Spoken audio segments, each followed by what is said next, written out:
What's up, my friends? Welcome to today's episode of the podcast. Rick here.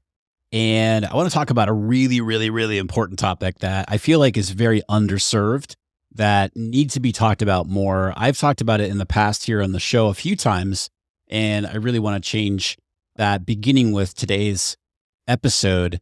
And that is the topic of mental health as an entrepreneur and our emotional well-being. If you've ever struggled with your mental health or emotional well-being as an entrepreneur, this episode is going to be for you. I'll tell you, the more conversations that I have with people, I mean, this is happening, if not daily, every other day. I'm hearing about or talking to somebody who is going through something or has been going through something from a mental health perspective that is coming from their business as a result of their business. And maybe it's burnout, maybe it's, whatever, but I feel like not enough people are talking about it. And so I want to change that, as I've mentioned in the past. And again, I hope that today's episode with my guest, who's just amazing, is one step, towards being okay with talking about this stuff. And so my guest today, she's an expert in this. Her name is Shulamit Ber Levtov, and she goes by Shula, and she is the entrepreneur's therapist. She's been an entrepreneur for over 27 years, and she's got more than 22 years of professional experience applying therapeutic, coaching, and somatic tools to support mostly women's mental health and personal growth. And again, she works with mostly women business owners to care for their mental and emotional well-being in, as she says, an era of relentless stressors that can make you lose your shit on the daily. And this is a really fun conversation with Shula. Not a fun topic, but again, something I feel like we need to be talking more about. And we're just scratching the surface today, my friend, with Shula, but a great conversation with her. Super knowledgeable, definitely an expert in this stuff. So today we're talking about the invisible struggle navigating mental health as an entrepreneur with Shula. Without further ado, let's go hang out and chat with Shula. Shula, welcome to the podcast. How are you doing today? Rick. Today is actually a good day, and I'm really celebrating that. Why do you say that? Yeah. Well, I had a hip replacement in September, and prior to that, I was unable to walk for 15 months. Ooh. And so any day I can walk is a good day, but it happens to be that it's nice enough here and sunny enough here that I've been out already once today and will walk again, and that's just really exciting to me. Nice. Things that we take for granted. Oh my goodness. But walking is such a privilege. Yeah. Such a privilege. Things we don't normally think about. Mm-hmm. And you say sunny here, you're in, what I just learned right before we hit record, not Eastern Canada, Central Canada. Yes, that's in right. Ontario. Yeah. Yes. Southeastern Ontario, sort of near the town of Merrickville, or further away, but close to Ottawa, if folks know Canada's capital. Gotcha. Cool. So what I want to just ask you right off the bat, I mean, you've been an entrepreneur for a long time. You're a master's level social worker and psychotherapist. Mm-hmm. Why focus on entrepreneurs? Well, I'm sure you know the answer. Well, I mean, you could focus on anybody, right? Well, you could, of course. You can. Everybody needs this help. Well, yes, everybody can benefit from therapy. The thing is, so when I did my master's degree, it was later in my life. I was starting a new career, and I was intending to go into private practice, and the business had to support me until basically the day I died. Mm-hmm. And so, of course, we learn our art or our craft in school, but we don't learn anything about how to run a business. Yeah, for And sure. so right out of school, I was right into business courses, coaching, networking with other entrepreneurs. I joined the chamber, all that kind of stuff. And in the course of building my business and in the course of hanging out with other entrepreneurs, none of whom were therapists, I lived for myself and heard from others the emotional and mental toll of running a business. And it became clear to me that there was a need for a therapist who understood the intersection of entrepreneurship and mental health. And that's how the Entrepreneur's Therapist was born. where did you go from there after you sort of realized that? Did you focus on that solely when you got your practice going? Oh, that came a while into my practice. So Okay. initially I was working with employee assistance programs. So that's through the employer where employees are offered therapy funded by the employer. Okay. And I took some private pay clients, and that was kind of the first. And you start as a generalist usually, and then I began to specialize. So I did trauma therapy for folks who are recovering from sexual assault and domestic violence. And so you have to market your business, you have to draw in the clients, right? Hmm. And then because there was such a demand for my services, I opened a group practice, a brick and mortar practice with associates. And it was around that time as I began to run an even bigger business, because it's one thing to be self-employed and that's equally stressful. Yep. But to run a bigger business with associates and a team and all that kind of stuff it just kind of upped the game in the stress department, Sure. And so it was at that point in my practice that as I was going through the process as businesses do of niching down, right? Because I started as a generalist Hmm. and just kept finding clearer and clearer direction around who I was meant to serve. And ultimately it became entrepreneurs. Have you have you ever have there ever been, because you've been doing this a long time, right? Have there Hmm. ever been periods of time where you've not taken your own advice? Honestly, no.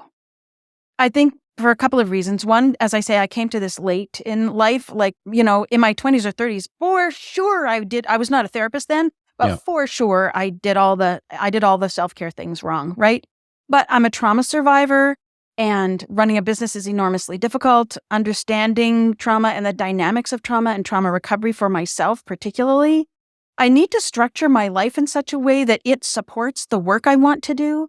Much like folks who have disabilities and mental health challenges and other Hmm. things that bring them into business, right? You do have to structure your life in such a way, from my point of view, as to support your business, or your business is not sustainable. And so for me, it's a priority. I just cannot, because of the emotional labor, right? The weight that I carry in the work that I do with folks, I can't not take my own advice, or I couldn't do the work. Yeah. I mean, there are always times, for example, one of the pieces of advice that I hold very strongly to is having good boundaries. Hmm. But there are times when so I have appointment slots at certain, like Tuesdays and Wednesdays right now in the afternoon, or when I work with clients. But there are occasions when I will schedule clients outside of those slots, but it's not a consistent thing. So it's not a policy that I exceed my boundaries in that way. But there are exceptions, I think. And I think that's what it is to be human. You Sure. have your way of doing things. I have my way of doing things, and there are occasional exceptions to it. Yes. You said structure a life that supports the business that you want to have. What does that mean? So, for example, making sure that I have 3 meals a day, Hmm. that I have regular rest, that I have a start and end to my workday, that I don't overschedule my work days, that I have things that fill me up outside of work. So it's like my life is the foundation on which my work is built. Is that making sense? Is Mm. that Yep. clear? Sure. Yeah.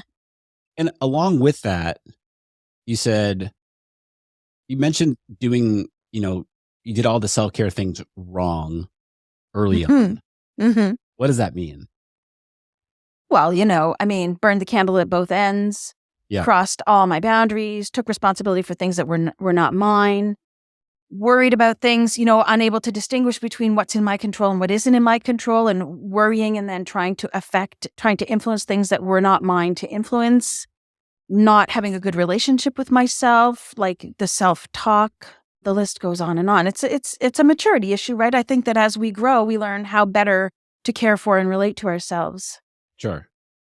hmm What are some ways, because, I think the answer is obvious, but I want to hear your thoughts on this. Yeah. Why we as entrepreneurs need to be or should be caring about our mental health. Because let's face it, this is a topic that isn't really talked about a whole lot. I feel like the term burnout has kind of become, Yeah, it's pretty un- prevalent. it's unfortunately, I think it's kind of become a buzzword, but it's Yeah. a real thing. It is a real Now, thing. I am happy that it is more prevalent from the perspective of people oftentimes are experiencing burnout, but yet don't really realize that it's going on. Mm. So, yeah, in your words, in your thoughts, like, why should we as entrepreneurs be caring about our mental health? From my point of view, mental health challenges are an inherent risk in entrepreneurship. It's the nature of the work that we do. Hmm. It's mentally and emotionally challenging. There's no doubt about it. But if you have a doubt about it, one of the primary researchers in the field, Michael Freeman, who's a psychologist and a psychiatrist in the US, he did a study in 2015. And there have been subsequent studies by the National Institutes of Mental Health in the US and by the Canadian Association for Mental Health as well. And there's another one in the UK, I forget. And the data shows what a hard time entrepreneurs have with mental health challenges, right? So it is a fact that mental health challenges are inherent in entrepreneurship, not the exception, they are the rule. Okay? Mm-hmm. So that's a risk in business. And in business, risk is also inherent, right? Sure. And what we do in business to mitigate our risk is we have plans. We have a business plan. It has a cash flow forecast. It has a financial plan. It has a marketing plan. This is a SWOT analysis, right? Strengths, weaknesses, opportunities, threats analysis to cover all the other risks in business. So therefore, it would behoove us to have a mental health plan also as an inherent integral part of our business plan because it's a risk that we face. And we are our business's greatest asset. Our mind, the mind of the CEO, of the founder, is the basis for the business. And if we don't plan for and mitigate risk to that business asset, our business is on shaky ground. I mean, that's the business case for it, right? Yeah, sure. Which is, it's very cold and logical. Mm-hmm. And from the human case, who wants to suffer? Yeah. Who wants to be miserable? Many of us came to self-employment and to business ownership as a way to create something for ourselves that meets our needs.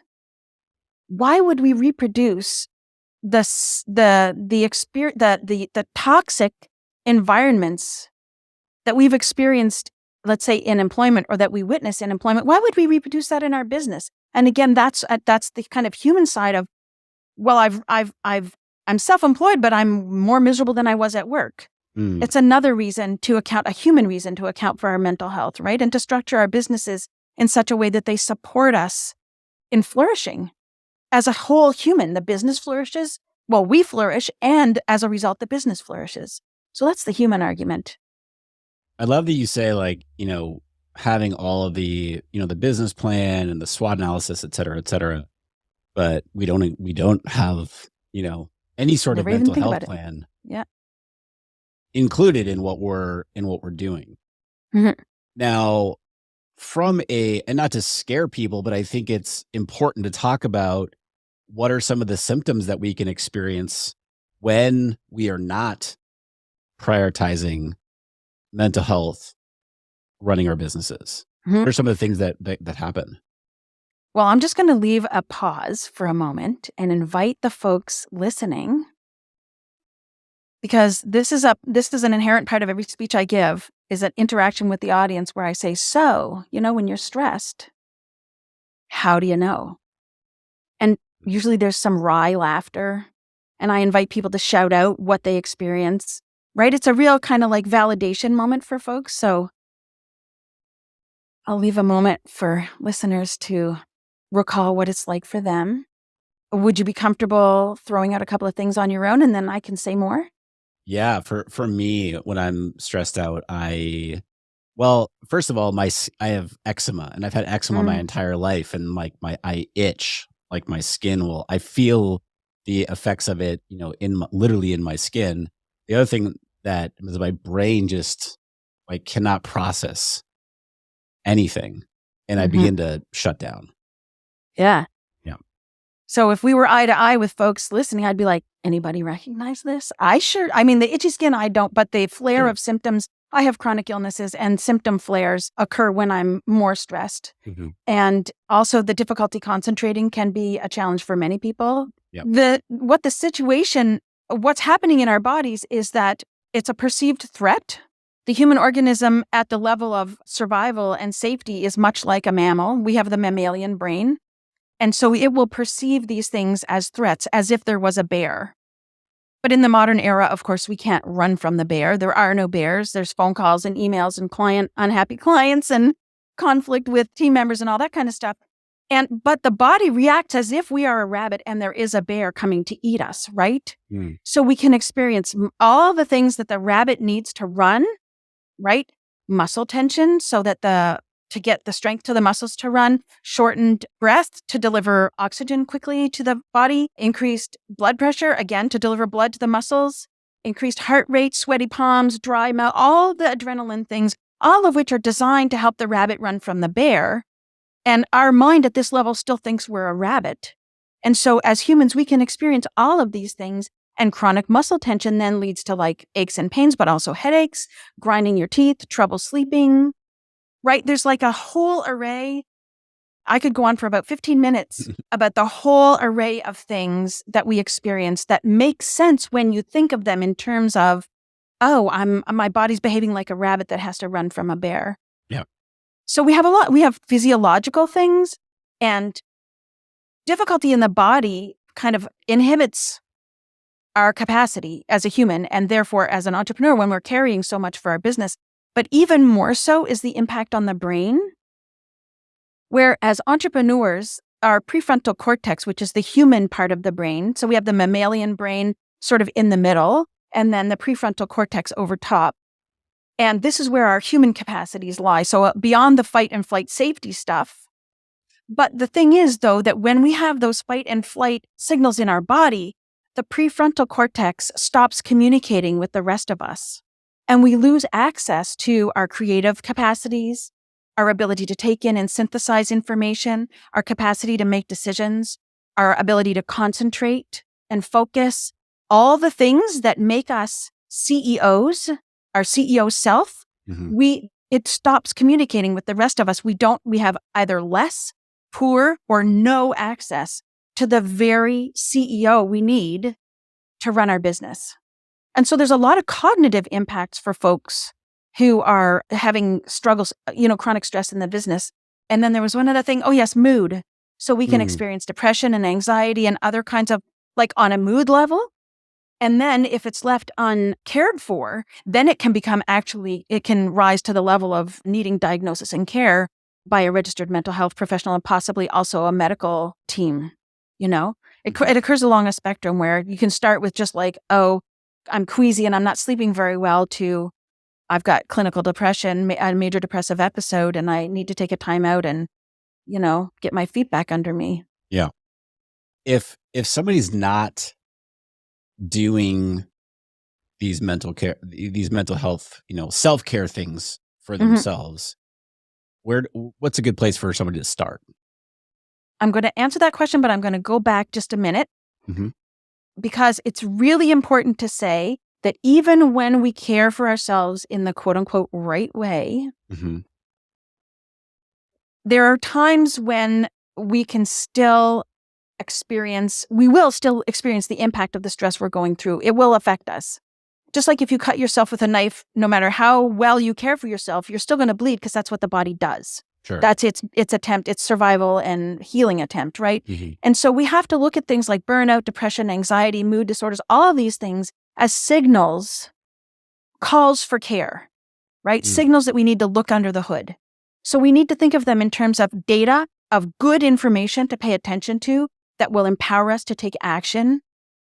And at the same time, we have to also offer ourselves some grace because we only have a certain carrying capacity, right? One of the images that I use in my talks is of an elevator, right? And it says on the wall, carrying capacity 18 people, and it could carry 20, it could carry 25, it could carry 25 people over and over and over again. But outside the actual cab of the elevator are the big cables, and those big cables with repeated wear are one day just going to give, right? Yeah. And the human organism is very much the same. That we can overload ourselves for a long time and still take care of ourselves the way we ought to be, and still then experience an impact. And we have to, it's important to, I don't want to give the impression that if you take care of yourself, you will not get sick or have trouble. Sure. Yeah. It can happen regardless. And so, yes, what can we do? Where can we start? Well, as you know, we all have way too much to do. Mm-hmm. Yeah. And the last Yeah. thing we need is another thing to put on our to-do list, right? Right. So I teach the 3 principles of stress resilience to soothe, discharge, and nourish your nervous system. And so I have a link for that. I'll send you the information and you can put it in the show notes. Okay. Because the idea is that the nervous system, again, because it's a mammalian, it has a mammalian way of being, it doesn't respond to language. It responds better to experience. Okay. And so what makes us, the way we could think about it is we're getting threat message after threat message after threat message every day. Emails, phone calls, things we have to do, deadlines, all that, right? And it's just threat, which our organism is supposed to mobilize to respond to these demands. That's how we live life. It's good. What's a problem is when we don't get to go down from the threat into the rest and digest phase so that we can replenish ourselves and come back up again. And so we can engage that rest and digest aspect of our organism by engaging in things that soothe, discharge, and nourish the nervous system. And so where you can start is to look at, well, what am I already doing that soothes me, that makes me go, oh man, right?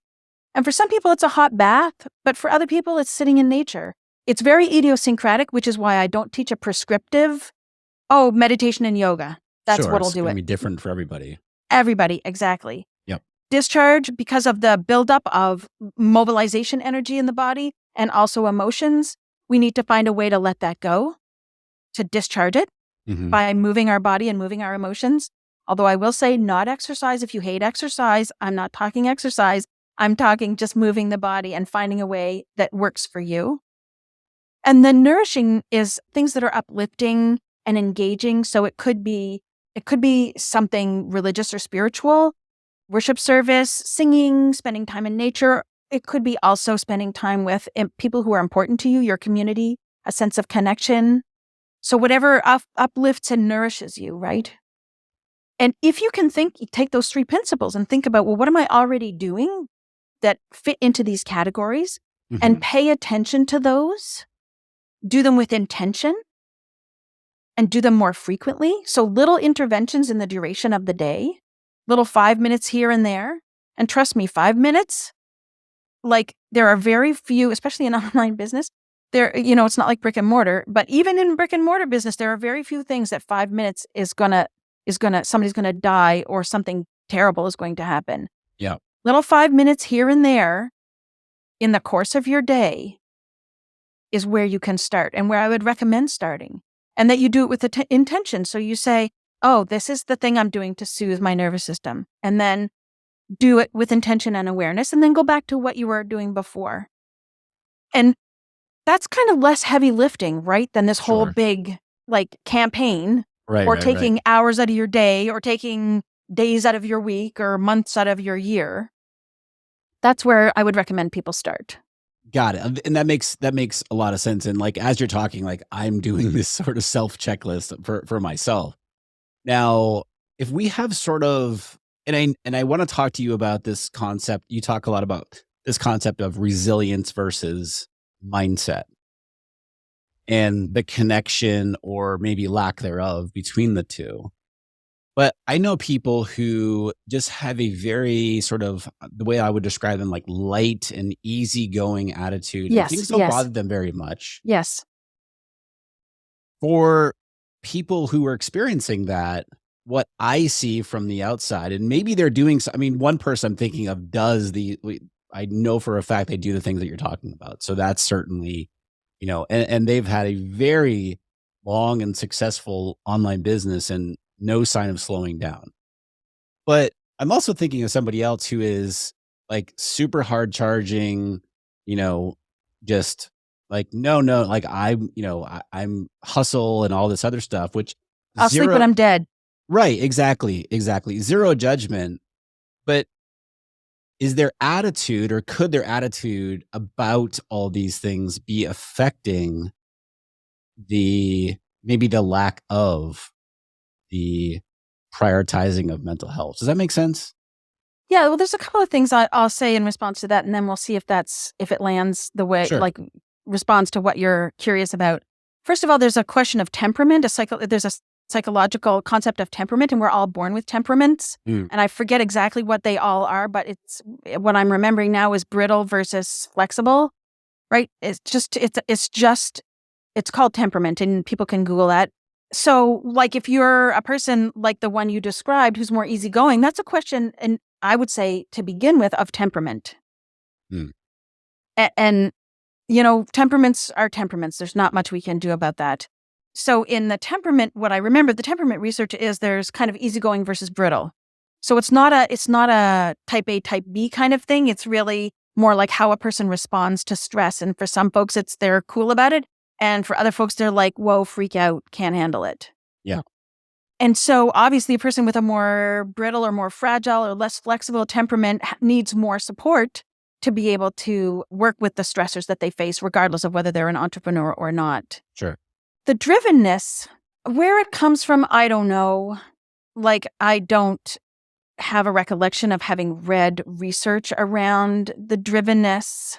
And I suspect as a therapist that where that comes from can vary from person to person. And what if a person saw that they themselves were affected by their drivenness so that they're experiencing consequences they didn't enjoy? Then that would be the time for them to work with a therapist and get curious about, well, what is going on with this? And because the thing is, we can find ourselves in habits of behavior, and there's like no bridge between the habit and the awareness. Mm. And curiosity builds that bridge so that then we can begin to say, well, if this isn't serving me, how do I want to do it differently? And so for an example that occurs often for folks who run their own businesses, especially folks just folks who in North American folks, let's say, who are running their businesses, because of the world we live in, and in particular, the puritanical underpinnings of North American culture that equate hard work with moral value. Mm-hmm. Unless we really examine, and I loved your work on values, the podcast episode you did on values. That's an example of the kind of examination. Well, you talked a lot about implementation, but the thing is that before you came to what it looks like in implementation, I'm assuming you did examination underneath to really look at, like, what actually do I value? Yeah. Because nature abhors a vacuum. And if we don't examine what matters to us and what does not, and put behaviors and actions and structures in place to bring in what we want, then the dominant culture will fill that vacuum, right? And so coming back to the drivenness, if when we set up our businesses, we don't take a close look at what we value and what we want for ourselves, what we want as an experientially, what kind of a day-to-day life experience we want, we will find ourselves just reproducing the systems of oppression, capitalism and white supremacy and all those things, ableism, ageism, fat phobia. We'll reproduce all that in the way we structure our businesses and in the way we relate to our businesses and to ourselves as folks who run a business, because that's the water we're in, right? And so drivenness, for many folks, can come from something psychological, in quotation marks, that requires curiosity, but it could also come from just unquestioningly reproducing the dominant culture. So with respect to your friend who's driven, I can't say, like, or the person it would be hard to say which it would be, but those are two possibilities. Those things tend to happen when we don't have the structures in place you mentioned. Is that right? Yeah. Got it. Yeah, because we have to consciously say that, like, consciously look at what don't we want and say, well, then if I don't want that, what do I want and how do I get there? Right? Yeah. Now, I work with a lot of multiple six-figure online business owners, course creators, membership coaches, etc. And they want to get to seven figures. One of the prevailing thoughts is doubt in what to do next, or they know what to do, but there's doubt there. Mm-hmm. Is any of that coming from, do you have any explanation about why that tends to come up? The doubt in themselves, because they have obviously Well, they've obviously done it. Yeah. Right, exactly. Right? Yeah. Yeah. But yet there's still doubt. Yep. Well, again, this is a very idiosyncratic thing and it depends on the Sure. individual, and we would have to really be curious. A possible explanation that might be relevant to some folks is the inner critic or the criticizing voice or the inner criticizing process, however you want to conceive of it. It's a common phenomenon among particularly North American, especially white folks. And there's its root, my belief is that its roots are in the reward and punishment systems in which we are raised. So even though you may not go to church, you go to school. Mm-hmm. And it's clear reward and punishment in school. And that's how still the majority parenting, we are, that's kind of, unless you actually engage in attachment parenting and nonviolent parenting and those kinds of things, like the dominant, it's a timeout if you do something wrong. And that's how you're going to learn not to do something wrong. And we reproduce that with ourselves. We berate ourselves and kick ourselves and tell ourselves, oh, who do you think you are? Thinking that is what is going to motivate us to do better. That punishment motivates us to not do the bad thing and to, yes, do the good thing. Right? So the inner critic underneath it, the way I was trained and the way I work, if we flip it over, because it's like, this might even speak to you as a parent. If your kid were to run in traffic, you would run out like the bear going, and you would grab them by the arm and you would yank them out of the traffic and you'd say, don't ever do that again, right? And that would be scary to the kid. That would be frightening. That would appear violent, right? It's a big energy. Sure. But what's under that? Love for my daughter. Yes. Yeah. Trying to keep her safe. Yes. Fear. Yeah. Yeah. Fear. Sure. Fear based in love, but fear. You're afraid that she could get killed. Yeah. And the inner critic is just like that. It's afraid of something. It's afraid of some harm coming to us. And it's trying its best to protect us from harm. And so we could say in a case like this that people are afraid of looking like a fool, feeling like a failure, suffering other kind of adverse consequences. What if this next risk burns my whole business down? Right? And so this is the way to handle this, is to recognize that there is in that some concern for our well-being. Mm-hmm. To acknowledge the concern for the well-being, to say, oh, yes, of course. Of course. Like I'm thinking, for example, I'm not, as an example is not coming to me about a business risk, but like public speaking, right? If this is one of the things that they've said that they have to do in order to move their business forward, and they're terrified about going on stage and they don't want to look the fool because it might have a negative impact. And like, of course, you don't want to have to go through that. And of course you are concerned that I do well. This is really your heartfelt wish to the inner critic, is that I would do well. Sure. Thank you for letting me know. This is important information. Please allow me to put the things in place to address the things you're worried about. For example, I'm going to get a speaking coach. I'm going to practice. I'm going to do a dry run and get feedback. These are all tactics that might be ignored if the person doesn't listen to the fear or the doubt or the worry. In other words, the voice of the inner critic, right? Mm-hmm. Again, it's like the check engine light on the dashboard. It's letting us know there's something important there, and we turn toward it, pay attention to it, let it know that we understand what it's worried about. And then we say, great, thanks for letting me know. I'm going to take care of this. I got you.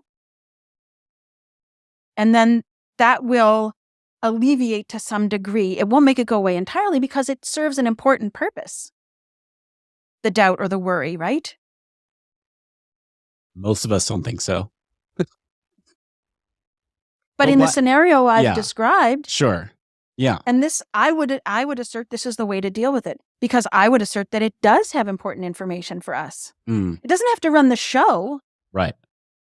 But it does need attention. We do need to pay attention in order to understand what wisdom is there and to let it know that we've got its back. That its worries are well-founded. Of course, you want me to do well. Mm-hmm. And I've got this. I've got you. Thanks for letting me know. Which is different, by the way, from don't worry. Right. I've got this is different from don't worry. I've got you. Thank you. Meaning like positive self-talk. A specific kind of positive self-talk. Because, for example, this comes into the realm of toxic positivity, and I also have a post. I can send you the link for that. Because telling a part of you that's worrying to not worry, what happens? Oh, you just worry some more. Right, yeah. Yeah. And I mean, if you're upset and you turn to somebody and confide you're upset in them and they tell you don't be upset, what happens? Yeah, you just focus on it more. Right? And you're hurt to boot. Yeah. Like you're insulted or wounded or whatever, right? So telling yourself not to worry is not the kind of positive self-talk we want. What we want is to acknowledge the worry, to let it know that we know that it's there for a good reason, to take account of what its concerns are and take action on those if relevant, and to let it know, I got this. Thanks for letting me know. It's a relationship with, as opposed to talking to. Gotcha. Yep. Yeah. That makes sense. And it's easy to say and not so easy to do. And coaching people in this way of relating to themselves is a big part of the work that I do. And I mean, what comes up for me is most people don't want to slow down enough to listen to whatever's coming up. Sure. For them. Well, coming back to the idea of a business plan, like the way I was taught to do it is that, I set yearly, quarterly, monthly goals. And then every week I do a weekly review and I look back at what, my big 3 for last week. Where did I get with them? What worked? What didn't work? What am I going to keep as a result of that? And what am I going to let go? And set my big 3 for next week, right? Mm-hmm. Once you get into the rhythm of that, it can be like even just a 5-minute process, depending on the size of your business. For some folks, it might need to be an hour. Sure. But that's where you do your mental health check-in. You look at what are my lead and lag indicators on my mental health, my mental and emotional well-being? And then, what are the lessons from last week? What worked well? And what am I going to make sure is in place this week? And what am I going to let go of this week around my mental health? It's, again, the concept of what it takes, mental health, and self-care is, I think, we're not well served by the common idea of it. Because exactly the reaction that you have is like, well, I don't want to take the time, or I don't have the time for that. Right. But if you're doing a weekly review for your business, again, if your mental health plan is integrated into your business planning of some sort, then it's a 5-minute thing once a week, more or less, and a little check-in in the morning, same as when you sit down and set your agenda for the day. You just a little 30-second check-in to make sure that you've got what you need for the day for your mental and emotional well-being. It's not a time suck. Yeah. I love it. I mean, I have a ton of takeaways. I've been taking notes over here. That is one huge takeaway for me, is that incorporating, the mental health plan along with your quote, business planning. And, you're absolutely right. If you're doing like a weekly review, what worked, what didn't work, what progress did we make, et cetera, including the mental health aspect of it, it's not a big deal. No, not at all. Love it. Yeah. Where can people connect with you? Because I know there's a lot of people listening right now. They're like, I want more Shula in my life. Well, my website, shula.ca, and if you want to sign up for my newsletter, shula.ca/newsletter, that's the best way to stay in touch with me. If you want a less formal way, on Instagram, I'm the Entrepreneur's Therapist, and I love to schmooze in the DMs. I'm happy to chat. That's for me, the most fun about Instagram is not so much the content. It's really chatting with one another in the DMs. I really love that. So you all make sure that you let Shula know that you heard her on the podcast here. I know that we're just scratching the surface on this topic, on these topics, and just in chatting with you the past, 45 minutes or so, I could chat with you for hours on this. So thank you for coming on the show and diving into this. I think there's so much that we can unpack here and incorporate into our bodies. Like, one of the, in businesses, and one of the thing, again, and I had lots of takeaways, but one of the other big thing that I'm taking away is like, look, we as business owners, we need to use our brains on a daily basis. We need to make sure that we are protecting them so that they can be running, quote, optimally. And when we don't do that, that's where we start to run into the problems of, burnout, et cetera, et cetera. So, Mhm. so important. Thank you, Shula. I appreciate it. Thanks for the invitation, Rick. It was a great conversation. Hey, if you're not yet subscribed to the podcast here so that you don't miss any episodes, make sure you do that over in Apple Podcasts. If you're listening there, if you're listening on like Spotify or another platform, click that follow button. Also, if you've not yet left a quick rating and review for the show over on Apple Podcasts, still super helpful for the show here. I read all the comments. Your feedback is always welcomed, and I really appreciate it. It literally takes like 10 seconds to do unless you want to write me a paragraph, which is totally cool too. But yeah, if you could do that over on Apple Podcast, thank you in advance for doing that. And as always, I appreciate you coming to hang out with me on the podcast here.